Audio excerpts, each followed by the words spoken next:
Imaginez un monde alimenté non pas par l'électricité, mais par la vapeur. Nous sommes en 1839. L'air est chargé de charbon. Les rues vibrent au sifflement des tuyaux et au cliquetis des sabots. La révolution industrielle est en marche. Mais et si, au milieu de ces engrenages et de ces turbulences, quelqu'un inventait Internet? Imaginez la reine Victoria envoyant des mèmes, des poètes publiant sur des terminaux en laiton et des idées circulant dans des tuyaux de cuivre plutôt que dans des câbles à fibre optique. La vapeur devient le cœur de la connexion, transportant le rire, le savoir et la révolution à travers les continents. Au centre se trouve Sir Archibald Turrington, un inventeur insomniaque obsédé par la communication. Après des années de plans et de machines défectueuses, il crée l'impossible, le moteur SteamNet, un appareil capable d'envoyer non seulement du code Morse, mais aussi des messages complets, alimentés par la pression et l'imagination. Les premiers mots qu'il transmet sont simples mais changent le monde. Bonjour le monde. Et c'est ainsi que Londres se connecte. Les érudits, les marchands et même la couronne, liés ensemble par des fils de vapeur et de rêve. Bientôt, le monde se connecte. Les cafés SteamNet envahissent les villes. Des hommes sirotent du thé en tapant des lettres sur des claviers mécaniques.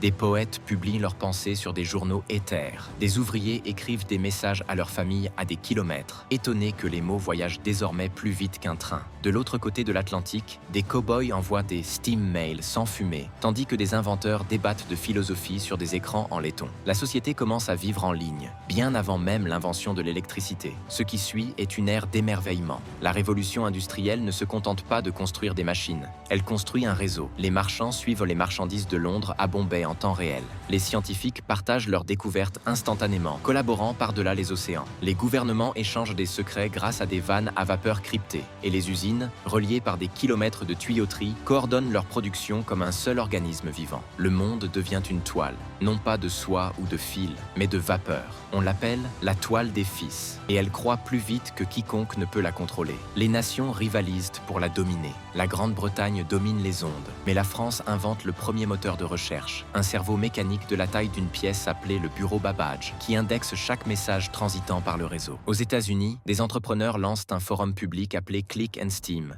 où chacun peut publier des réflexions, des œuvres d'art ou de pures absurdités. Et avec cela, l'humanité découvre la seule chose plus puissante que l'invention, le chaos. En 1855, le premier mème voit le jour. Une image satirique d'un duc pompeux, légendé, en cours de mise en mémoire tampon, se propage sur SteamNet en quelques heures. Les gens rient, la rage éclate, des révolutions éclatent autour de ces blagues mécaniques. Des hashtags sont gravés sur des plaques de métal et cloués au mur des villes. Free the factories. Longue vie laisse métiers à tisser. Les idées se propagent plus vite que les gouvernements ne peuvent les réduire au silence. Les travailleurs s'organisent, les politiciens paniquent et les journaux déclarent que la société s'effondre sous le poids de la communication instantanée. Le Parlement débat de nouvelles lois. Certains préconisent la fermeture complète de SteamNet. D'autres le qualifient de voix du peuple. Partout dans le monde, des sociétés secrètes se forment, se cachant derrière des pseudonymes comme The Cog Prophet et The Phantom Typist. La première cyberguerre commence, menée non pas par des balles, mais par des mots. Et puis, l'impensable se produit. Les serveurs,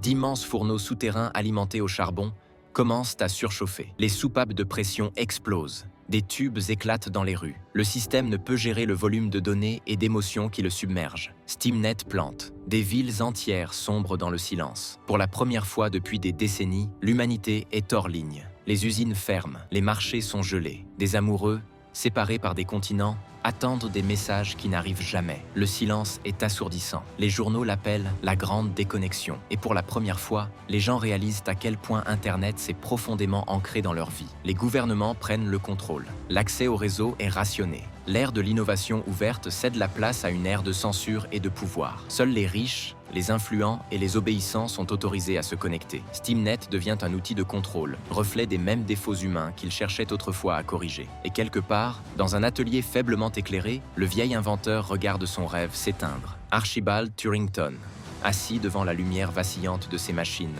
murmure « Je l'ai construit pour nous unir, pas pour nous diviser ». Les années passent. Les grands serveurs Steam refroidissent et rouillent. Les câbles de cuivre sont enfouis sous la boue et les souvenirs. Mais des cendres de l'échec surgissent de nouveaux penseurs.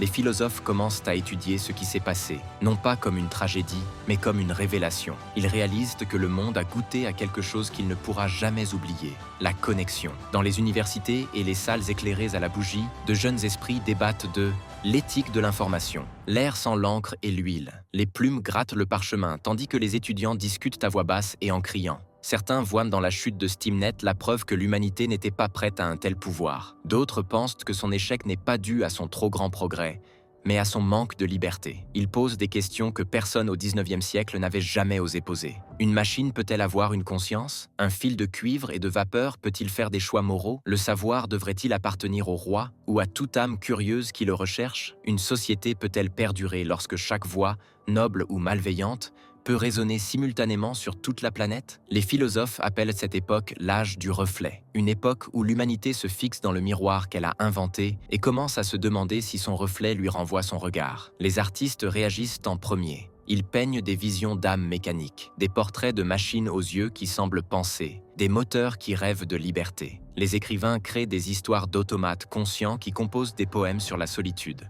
Les compositeurs écrivent des symphonies inspirées par le rythme des engrenages. La frontière entre l'homme et le mécanisme s'estompe. Les mathématiciens, eux aussi, rejoignent le mouvement. Ils dessinent des algorithmes complexes au tableau noir, des équations qui pourraient un jour prédire les émotions, les désirs et les peurs humaines. Ils imaginent des machines capables de comprendre les gens mieux que les gens ne se comprennent eux-mêmes. Certains parlent de folie, d'autres de prophétie. Et dans un grenier oublié, empli d'une odeur de poussière et de cire à laiton, une jeune ingénieure nommée Clara Wren découvre quelque chose d'extraordinaire. Une collection de carnets cachés derrière un faux mur.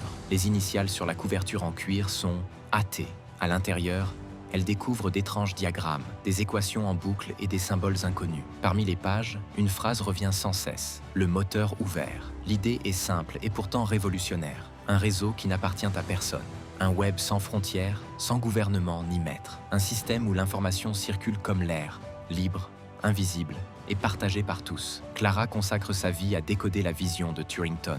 Quand l'électricité remplace la vapeur, son œuvre devient le pont entre deux mondes. L'ère de la pression et l'ère de la puissance. La lumière remplace le feu, les circuits remplacent les pistons, mais le rêve reste le même, connecter l'humanité par l'imagination. Les années passent, l'Open Engine évolue vers quelque chose d'immense, des signaux invisibles traversent le ciel, des voix murmurent dans l'éther, le rêve né de la vapeur se propage, désormais sous forme de lumière. Et nous voici, à l'ère des écrans et du défilement sans fin, posant les mêmes questions que les Victoriens, mais écrites dans un nouveau code. Internet n'a pas commencé avec les ordinateurs, il est né de l'imagination, de personnes qui refusèrent le silence et rêvaient que chaque voix puisse s'exprimer à travers le monde. Ce n'est pas une machine, c'est un miroir, reflet de nos espoirs, de nos peurs et de notre besoin infini de connexion. Si les Victoriens avaient eu Internet, ils seraient confrontés au même paradoxe que nous. Vérité contre illusion, liberté contre contrôle, connexion contre isolement.